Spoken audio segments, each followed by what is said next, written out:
a post on Medium a few weeks ago addressing that. And what I did was I looked at Amazon.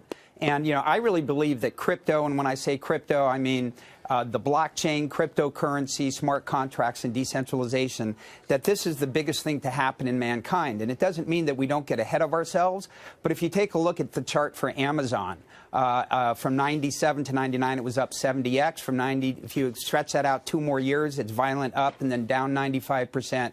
And if you stretch it out till today, 2017, all of that violent up and violent down over those 4 years is just this tiny little blip.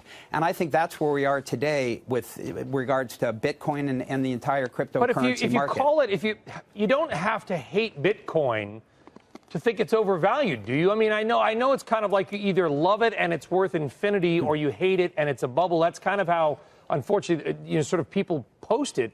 But the reality is that it could be anything, an asset class, lumber, Dutch tulips, whatever it might be. Justify to our audience why it's worth a 900% gain this year. Look, its gain is totally irrelevant. The question is, how much is it worth? And at the end of the day, Bitcoin is nothing but a confidence game. That's end of game, and investors have to get confident with that. And by the way, every asset is nothing but a confidence game. Gold is nothing but a confidence game. What is it? Why does anybody own gold? Because they believe tomorrow somebody else is going to pay them more money for it. Gold is worth $8 trillion. Bitcoin's worth $150 billion. And by the way, it is by any measure a much better store of value than gold is today. You don't get nervous using that phrase, a confidence game? A Ponzi scheme is a confidence game also, yeah, right? Look, everything is a confidence game. Facebook is a confidence game. And, and by the way, Facebook IPO'd and then it was down, 70%. So, I have a word that I use to describe the tendency of markets to become bubbles and pop and then become bubbles again. The word that I use to describe that is capitalism. That's what we do. The government tries to tamp it down. They're not very good at it. But, I'm not spending a lot of my mind share thinking about where Bitcoin is going to be tomorrow. I'm thinking about where the cryptocurrency marketplace is going to be in 20 years. And it's not going to be $300 billion where it is today. It's going to be tens of trillions of dollars. The people who are critical of the Federal Reserve and the central banks all over the world having printed money and done quantitative easing point to cryptocurrencies and say they are a direct result of all of that. You have any thoughts on whether or not the loose money has created this phenomenon? I think technology basically improves everything, and currency hasn't been improved for literally hundreds and hundreds of years. So this is really, I think, the first major technological improvement that we've had in currency.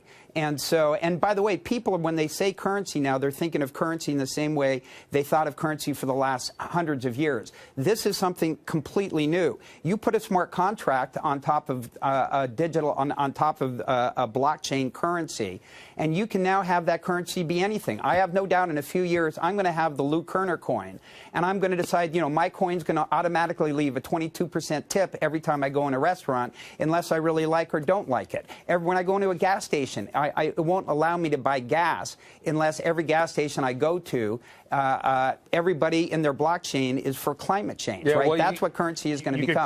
You could call it the kernel, and we'd be all ears. Oh, God. You know what, when you talk about all those competing currencies, Lou, you know what it reminds me of?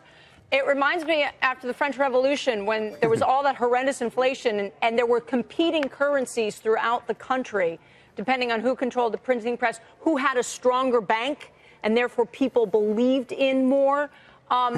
It just feels weird. Look, I totally get that it feels weird. This is something totally new. It's the densest thing that I have ever gotten involved with. I first heard about it in 2013. I spent 9 months looking at it and never got it. So I appreciate why it's hard to get. But you're talking about currency as though it's the same thing that has been for hundreds of years. When I get asked how many currencies can there be, I answer, how many companies can there be? Do you ever say, wow, there are too many companies? Do you know how many companies got started today? Okay. There are too many. Okay, that's a new way to think about it. I hadn't thought of it that way.